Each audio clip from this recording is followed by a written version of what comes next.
انسان زندگی میں جب جدوجہد کرتا ہے، کوشش کرتا ہے، وہ بہت سارے دنیاوی اسباب اختیار کرتا ہے۔ جتنی عقل اللہ نے دی ہوتی ہے اس عقل کا بھی وہ استعمال کرتا ہے، کوشش کرتا ہے کہ کچھ اچیو کر سکے زندگی میں، کچھ مقاصد کا حصول اسے میسر آئے۔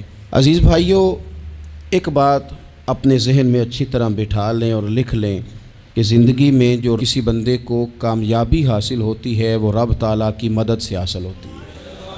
اگر رب تعالیٰ مددگار ہو تو پھر کوئی چیز بھی رستے میں رکاوٹ نہیں بنتی، اور اگر مالک کریم کو منظور نہ ہو تو انسان بہترین سیاستدان ہو، اچھا ایڈمنسٹریٹر ہو، اس کا ذہن بڑی وسعت رکھتا ہو، بڑی اچھی پلاننگ کرنا جانتا ہو، سارا کچھ ہو، تو بندہ ناکام ہو جاتا ہے۔ مسلمانوں کو جتنی کامیابیاں ملیں ان کا پس منظر صرف اتنا تھا کہ اللہ تبارک و تعالیٰ نے اپنے بندوں کی مدد فرمائی، اور اب تعالیٰ نے قرآن مجید میں اس حقیقت کا بیان کیا، فرمایا بل اللہ مولاکم، فرمایا بلکہ اللہ تمہارا مولا ہے، وَهُوَ خَيْرُ النَّاصِرِينَ، اور وہ بہترین مددگار ہے۔ وہ جو رب تمہارا مولا ہے وہ بہترین مددگار ہے، اور اگر وہ مدد کرے تمہاری، سورہ آل عمران میں آگے جا کے ارشاد فرمایا اگر اللہ مدد کرے تو پھر تم پر کوئی غالب نہیں آ سکتا، اور اگر وہ تمہاری مدد چھوڑ دے تو پھر کوئی تمہاری مدد کر سکتا، کوئی مدد نہیں کر سکتا۔ بدر کی جنگ بھی اور فتح مکہ بھی رمضان المبارک میں ہوا ہے۔ میں دونوں پر غور کر رہا تھا تو ایک نیا مضمون میرے ذہن میں آنے لگا۔ بدر کی جو جنگ ہے اس میں بھی ایک عجیب انقلاب آیا ہے کہ 313 نے 1000 سے مقابلہ کیا، اور جن 1000 سے مقابلہ کیا وہ اسلحے سے لیس تھے، اور یہ جو 313 ہیں ان کے پاس 6 زرہیں، 8 تلواریں، چند گھوڑے، لیکن اللہ نے کامیابی دی تو خود رب نے بیان کیا کس طرح دی، فرمایا وَلَقَدْ نَصَرَكُمُ اللَّهُ بِبَدْرٍ وَأَنْتُمْ أَذِلَّةٌ۔ وہ کامیابی اس طرح ملی ہے کہ رب نے تمہاری مدد کی تھی، تم تو کمزور تھے، اللہ نے بدر میں تمہاری مدد کی، تم جیت گئے۔ وَلَقَدْ نَصَرَكُمُ اللَّهُ بِبَدْرٍ وَأَنْتُمْ أَذِلَّةٌ، اللہ نے بدر میں تمہاری مدد کی، تم تو کمزور تھے۔ پھر فتح مکہ نصیب ہوئی تو اس میں بھی بہترین منصوبہ بندی نبی پاک علیہ السلام نے فرمائی، بہترین حکمت عملی حضور نے اپنائی، لیکن ہمیں جو اللہ رسول نے بات سمجھائی وہ کیا ہے؟ اذا جاء نصر اللہ والفتح، فرمایا جب اللہ کی مدد آئی اور فتح نصیب ہو گئی۔ یہ اللہ نے مدد فرمائی تمہاری، یہاں بھی فتح مکہ بھی اللہ کی مدد سے، جنگ بدر بھی اللہ کی مدد سے۔ وہ جو مدد ہے اللہ تعالیٰ کی، جب وہ ہم یہ کرتے ہیں کہ ہم اپنی ساری زندگی سیاست کی نظر کر دیں، ہماری سیاست صرف ملک میں نہیں ہوتی، ہماری سیاست خاندان میں بھی ہوتی ہے، ہم گھر کے اندر بھی سیاست کرتے ہیں، ہم کسی خاص طریقے سے لوگوں کو اپنے پیچھے چلانا چاہتے ہیں، ہم ایک خاص اسلوب اختیار کرتے ہیں کہ لوگ ہمارے پیچھے چلیں۔ اس کا نقصان ہمیں یہ ہوتا ہے کہ سیاست جو ہوتی ہے یہ شطرنج کے ہیر پھیر کی طرح ہوتی ہے، تو اس کے راز بڑی جلدی کھلنے لگ جاتے ہیں، پتہ چل جاتا ہے کہ بندہ مخلص نہیں تھا، سیاست کر رہا تھا، طریقے سلیقے سے اس نے جوڑ کے رکھا ہوا تھا۔ ہم ہر جگہ سیاست کے بل بوتے پر چیزوں کو لے کے چلنا چاہتے ہیں، سیاستیں ناکام ہو جاتی ہیں، سیانے لوگ فیل ہو جاتے ہیں، بچتا صرف وہی ہے جس کے پیچھے رب تعالیٰ کی مدد شامل حال ہوتی ہے۔ اپنی زندگی کے اندر ہم جو کچھ بھی کر رہے ہیں، جس شعبے سے بھی ہمارا تعلق ہے، آج ہم نے اس بات پہ غور کرنا ہے کہ پہلے تو یہ غور کر لیں کہ جو کام ہم کر رہے ہیں کیا وہ کام ایسا ہے کہ اس میں اللہ کی مدد ہمیں ملے گی؟ اگر آپ کوئی معاذ اللہ ناجائز کام کر رہے ہیں، فعل حرام کا ارتکاب کر رہے ہیں، تو اس میں تو مدد الہی آئے گی نہیں۔ پہلے تو یہ دیکھیں جو کر رہے ہیں وہ کام مدد الہی والا ہے، اور اگر اللہ تعالیٰ کی مدد والا وہ کام ہے پھر اس پر غور کریں کہ کیا ہم نے مالک سے مدد کا سوال کیا ہے، ہمیں مدد میسر آ رہی ہے۔ وہ میں نے بزرگوں سے ایک بات سنی تھی، وہ بڑی یاد رہ گئی۔ وہ فرمایا کرتے تھے قابلیت بھی بڑی چیز ہے لیکن قبولیت سب سے بڑی چیز ہے۔ قابل ہونا بھی بڑی بات ہے لیکن زیادہ بڑی بات یہ ہے کہ اس کی بارگاہ میں قبول بھی ہے کہ نہیں۔ اپنی زندگی میں اللہ کی مدد کی طرف بڑھیں، مالک کی مدد کا حصول اختیار کرنے کی کوشش کریں، اللہ کے ساتھ اپنے آپ کو جوڑیں۔ اگر اللہ کی مدد نصیب ہو، یہ جو ہم جتنا ڈرتے رہتے ہیں، سہمے رہتے ہیں، پریشان رہتے ہیں کوئی کیا کر دے گا، ہمارے ہاں نا ہر شعبے میں معاذ اللہ ایک مافیا ہے، الا ماشاء اللہ۔ وہ مافیا کہتا ہے میرے ساتھ ملو گے تو میں چلنے دوں گا، ورنہ میں نہیں چلنے دوں گا، مارکیٹ میں آ ہی نہیں سکتا فلانا بندہ، چونکہ یہاں ہمارا قبضہ ہے۔ اور میرے بھائی پھر بہت سارے لوگ جن کی نیتیں اور ارادے بڑے اچھے ہوتے ہیں شروع میں، وہ بھی اس مافیا کا شکار ہو جاتے ہیں اور ان کے رنگ میں رنگ جاتے ہیں۔ یاد رکھنا، کسی شخص کی بلیک میلنگ کا کبھی شکار نہ ہونا، کبھی کسی کی میٹھی اور مسجع مکفہ باتوں کا شکار نہ ہونا۔ کوئی کیا کر سکتا ہے اگر اللہ مددگار ہو تو؟ جس کو رب کریم اٹھانا چاہے اسے کوئی گرا سکتا ہے؟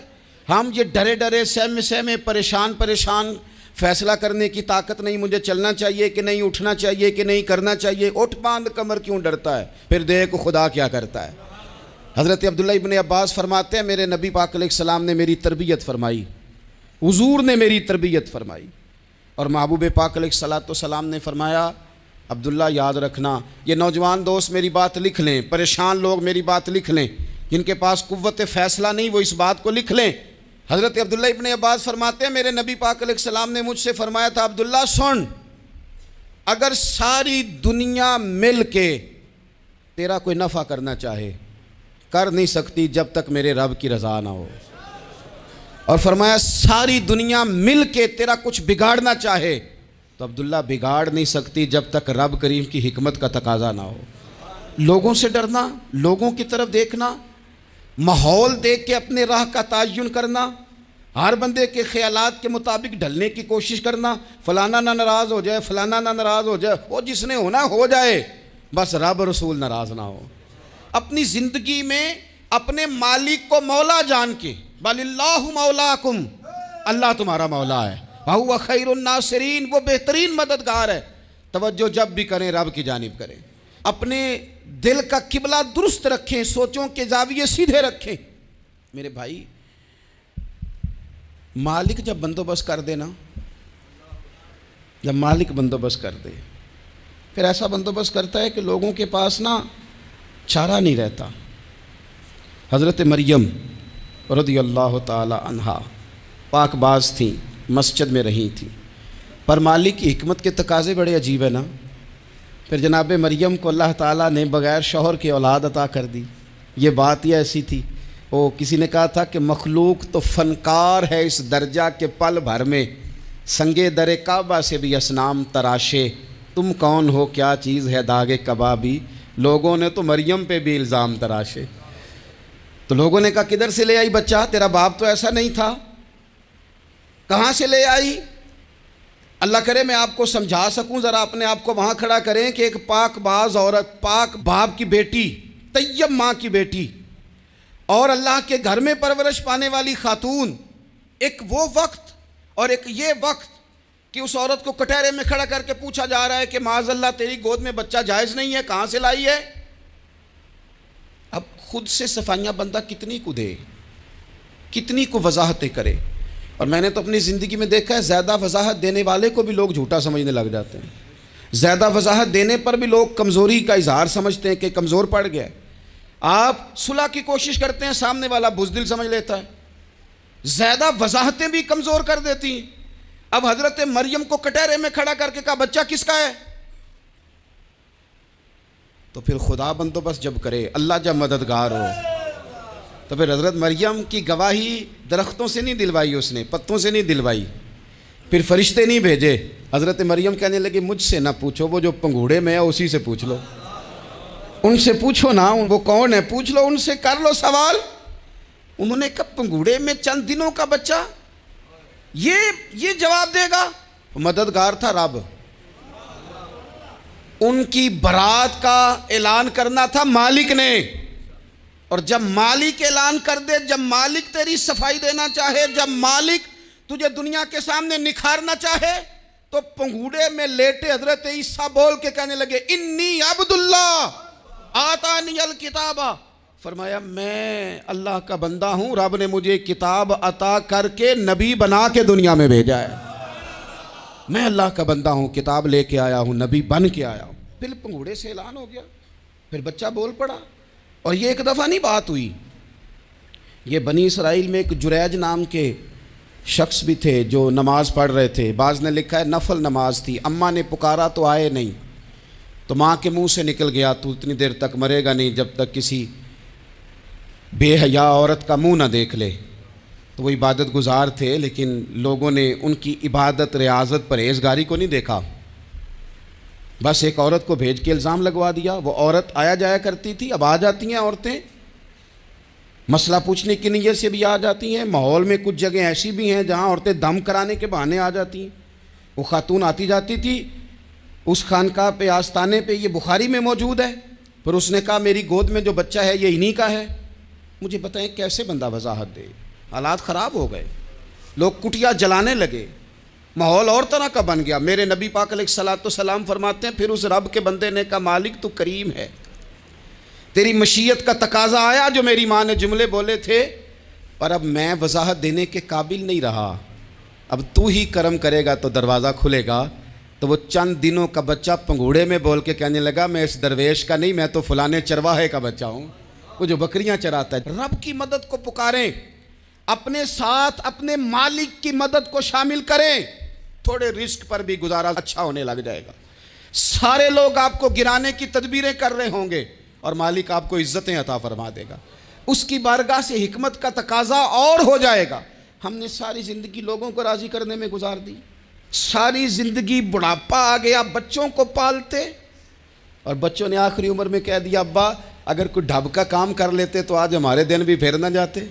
ساری زندگی گزار دی بہن بھائیوں کو راضی کرنے میں، ساری زندگی گزار دی ذمہ داریاں اٹھانے میں، ان کو 99 دفعہ دیا، ایک دفعہ نہیں دیا تو انہوں نے کہہ دیا تو نے تو کبھی دیا ہی نہیں، تو تھا ہی نہیں۔ ساری زندگی محلے داروں، علاقے والوں کو راضی کرنے میں گزار دی۔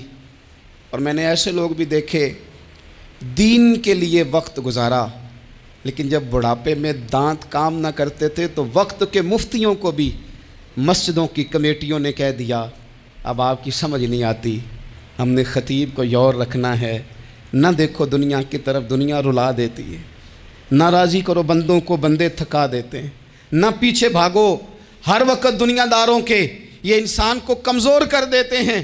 وہ تو کریم ہی بڑا ہے، 2 آنسو زمین پر بعد میں گرتے ہیں، بندے کے گناہ سارے پہلے معاف فرما دیتا ہے۔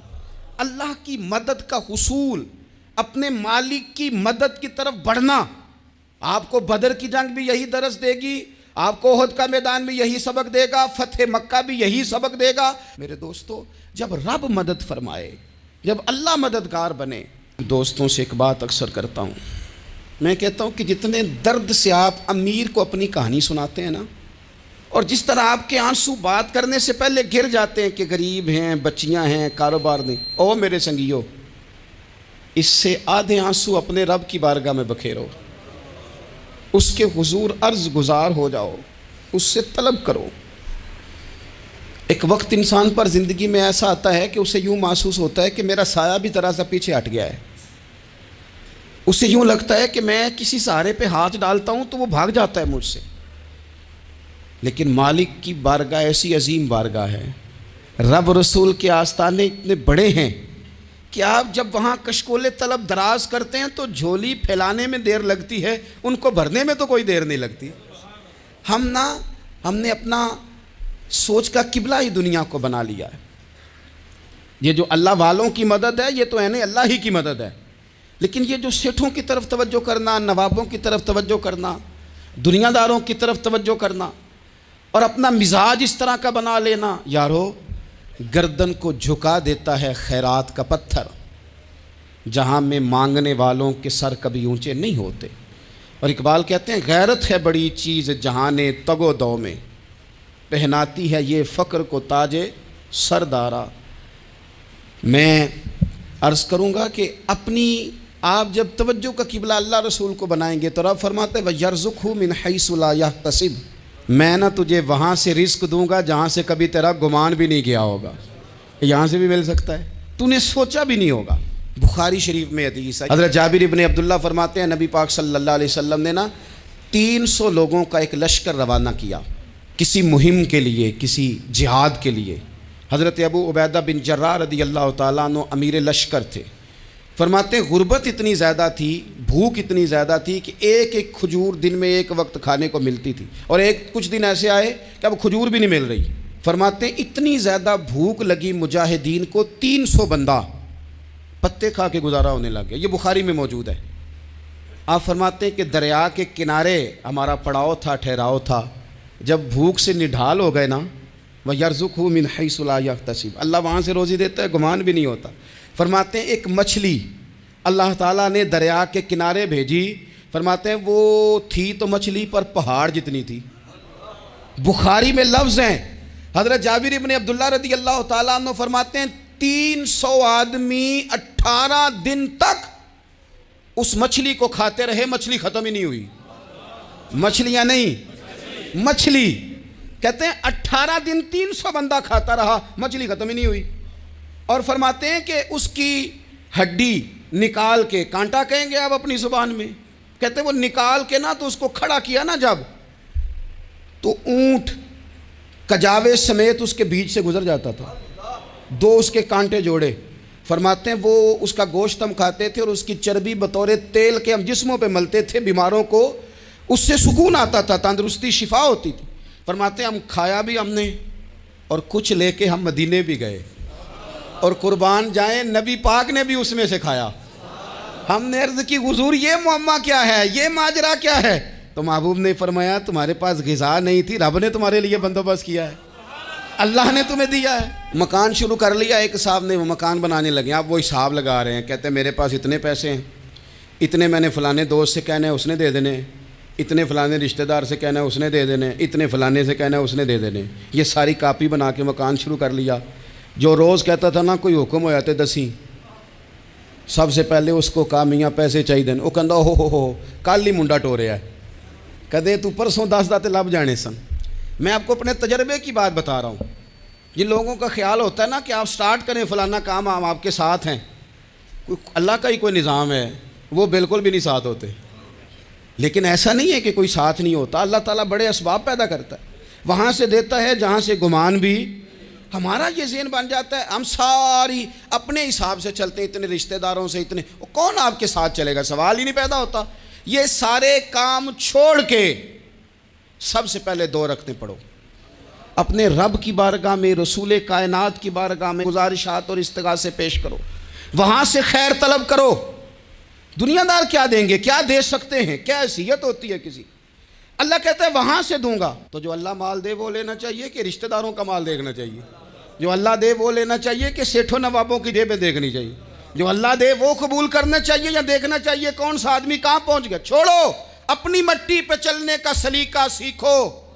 کسی کے سنگ مرمر پہ چلو گے تو پھسل جاؤ گے، پھسل جاؤ۔ اس پر ایک اور بات عرض کر دوں، صحیح بخاری سے، مسلم سے ایک اور بات۔ کچھ چیزیں ایسی ہیں جن سے اللہ کی مدد آتی ہے، مدد ملتی ہے۔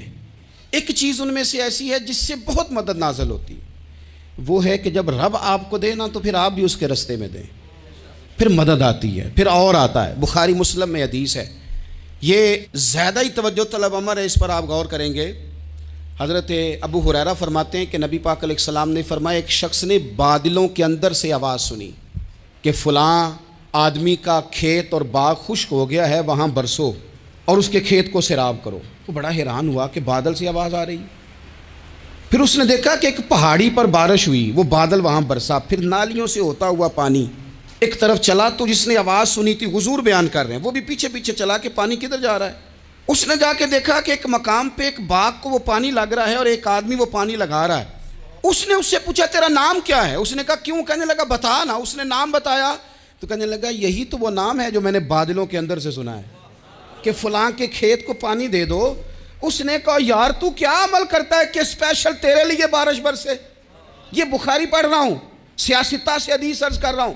اس سے پوچھا تو کیا کام کرتا ہے کہ جناب اللہ تبارک و تعالیٰ کا حکم کرم آیا کہ خاص تیرے لیے پانی برسے اور تیرے کھیت کو سیراب کرے؟ تو اس نے کہا چھوٹا ذمہ دار ہوں، پر جب فصل اگتی ہے تو 3 حصے کرتا ہوں، ایک حصہ اپنے بال بچوں پہ، بہن بھائیوں پہ خرچ کرتا ہوں، ایک حصہ پورا، اور ایک حصہ دوبارہ کاشتکاری پہ لگاتا ہوں، اور تیسرا حصہ خالص میں نے مسکینوں، یتیموں اور غریبوں کے لیے رکھا ہوا ہے۔ وہ جو تیسرا حصہ، اللہ کرے آپ سمجھیں، وہ رب کے بندوں پہ تیسرا حصہ خرچ کرتا ہے نا، تو کریم مالک نے فرمایا جہاں سے غریب کا حصہ جاتا ہے وہ کھیت خشک نہیں رہنا چاہیے، وہ جہاں سے مسکین روٹی کھاتے ہیں وہ خشک نہ رہے، جہاں سے یتیموں کو کچھ آتا ہے کہیں اس کی فصل رہ نہ جائے. میں اور آپ بھی اگر اپنے مال میں مسکینوں، یتیموں، غریبوں کے حصے رکھ لیں گے تو فصلیں خشک نہیں رہیں گی. ان کے اندر تازگی آئے گی، نور آئے گا، کرم آئے گا، خاص کر خدا کی رحمت برسے گی.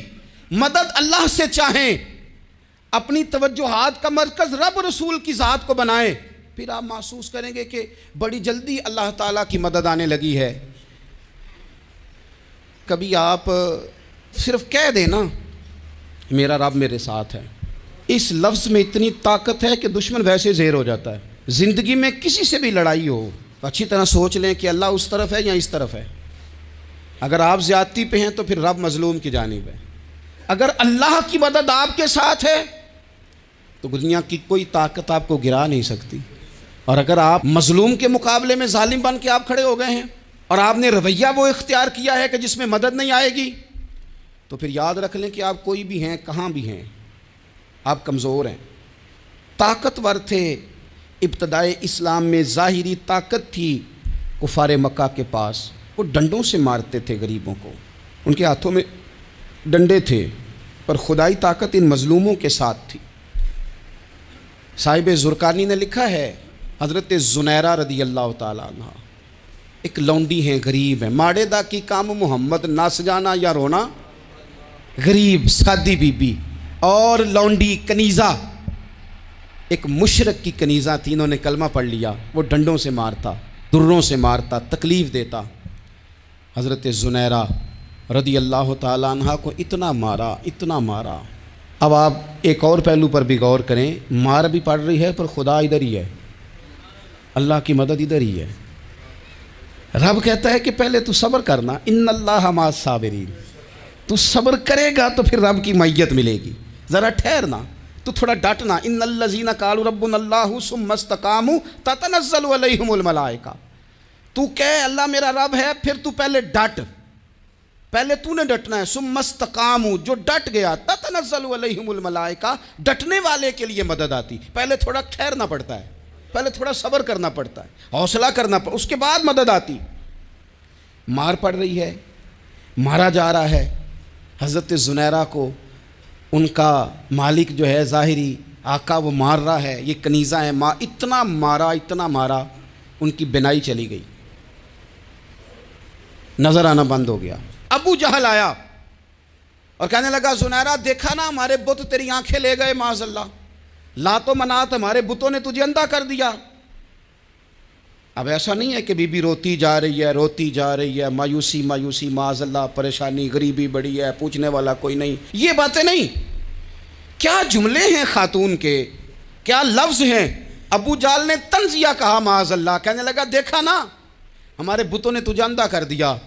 تو جناب زنیرہ آنکھوں کی بینائی گئی ہے، رات کو گئی ہے، دکھ ابھی تازہ ہے، لیکن اللہ پہ جو توکل ہے، اپنے مالک سے جو رشتہ ہے وہ اتنا مضبوط ہے، اتنا طاقتور ہے، اس میں اتنی گہرائی ہے کہ حضرت زنیرہ بول کے نا اتنی قوت سے بولی، اتنی طاقت سے بولی کہ پورے کفر پر لرزہ طاری ہو گیا. فرمانے لگی تمہارے بتوں کی کیا اوقات ہے کہ وہ میری بینائی لے جائیں. یہ میری رب کی حکمت کا تقاضا ہے. جب تک اس نے چاہا زنیرہ دیکھتی رہی، اور جب اس نے چاہا زنیرہ کی آنکھوں کی بینائی چلی گئی، اور اگر وہ چاہے گا نا تو بینائی واپس بھی کر دے گا. اگر ہو ذوق یقین پیدا تو کٹ جاتی ہیں زنجیریں، اگر وہ چاہے گا تو بینائی آ بھی جائے گی. حضرت زنیرہ نے رات کو یہ لفظ کہے، ابو جہل اور سارے کفار ڈر کے سن کے چلے گئے. آپ اطمینان سے آ کے بستر پہ سوئی. جب سویرے اٹھی تو اللہ نے آنکھوں کی روشنی واپس کر دی تھی. آنکھوں کی اب چھڑی پکڑی ہے، بازاروں میں گھومتی ہے، کہتی ہیں بلاؤ کدھر ہے تمہارے لات و منات، دیکھو میرے رب نے روشنی واپس کر دی. آ کر میرے ساتھ ادھر آ، ستمگر ہنر آزمائیں، تو تیر آزما ہم جگر آزمائیں. بیمار لوگوں یاد رکھو، کہہ دیا ڈاکٹر نے کہ تو بڑا بیمار ہے، تو بڑا کمزور ہے، یہ ہو گیا وہ ہو گیا، تو ڈاکٹر اپنے علم کے مطابق بات کر رہا ہے. ہوگا تو وہ جو میرا رب چاہے گا. کمزور ہو جانا، پریشان ہو جانا، تکلیف میں آ جانا، پتہ نہیں بات ہو گئی ہے تو جانے کیا ہو جائے گا. اپنی زندگی کے اندر اپنے رب سے رشتہ مضبوط کریں، رسول کائنات سے رشتہ مضبوط کریں، اللہ والوں سے رشتہ مضبوط کریں. حضرت زنیرہ نے پیغام دیا کہ زندگی میں جو جینا چاہتے ہیں تو وہ رب کا نام لے کے جی سکتے ہیں، جو اپنی زندگی میں خوشیاں دیکھنا چاہتے ہیں تو رسول اللہ کے نام پر خوشیاں دیکھی جا سکتی ہیں۔ توکل کی بنیاد پر بندہ خوشیاں لے سکتا ہے، اور اگر انسان میں توکل نہیں ہے تو پھر وہ اس کالے جادو سے بھی ڈر رہا ہے، وہ نیلے سے بھی ڈر رہا ہے، وہ پیلے سے بھی ڈر رہا ہے، وہ فلانے سے بھی ڈر رہا ہے، وہ میرے خلاف فلانا رشتہ دار سازش کر رہا ہے تو ڈر رہا ہے، فلانا میرے بارے میں یہ کر رہا ہے تو ڈر رہا ہے، وہ پتہ نہیں دنیا ادھر ہو جائے گی تو کیا ہو جائے گا، اٹھ باندھ کمر کیوں ڈرتا ہے، پھر دیکھ خدا کیا کرتا ہے۔ تو اس ساری گفتگو کا نچوڑ آپ کو یہ عرض کیا ہے، سب سے پہلے تو یہ کہ میدانوں میں مدد بھی اللہ کی، رزق میں مدد بھی اللہ کی، فصلیں خشک ہوں تو مدد پھر بھی اللہ کرے، تو پھر ساری مدد، اور اگر انسان بیمار ہو تو پھر بھی مدد اللہ کی۔ تو اپنے اللہ کی جانب توجہ کو بڑھائیں، آپ اللہ سے مدد کے سوالی بنیں۔ ترمذی کی ایک حدیث ہے، میں آپ کو زندگی کا تجربہ بتاتا ہوں کہ جب میں بڑا پریشان ہوتا ہوں تو یہ والی روایت کھول لیتا ہوں، مزہ دیتی ہے۔ میرے نبی پاک علیہ السلام نے فرمایا، اپنے دکھ سیٹھوں نوابوں کو نہ کہنا، مالداروں کا نہ کہنا، ورنہ اللہ تمہیں کبھی غنی نہیں کرے گا۔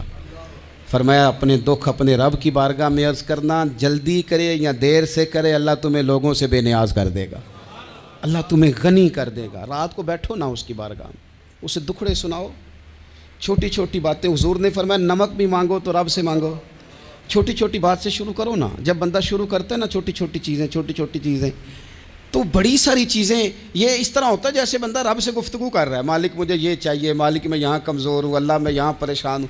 آپ یہ کر کے تو دیکھیں، لمبی لمبی دعائیں مانگ کے تو دیکھیں، اس کے حضور جڑ کے تو دیکھیں، آپ دیکھیں گے راحت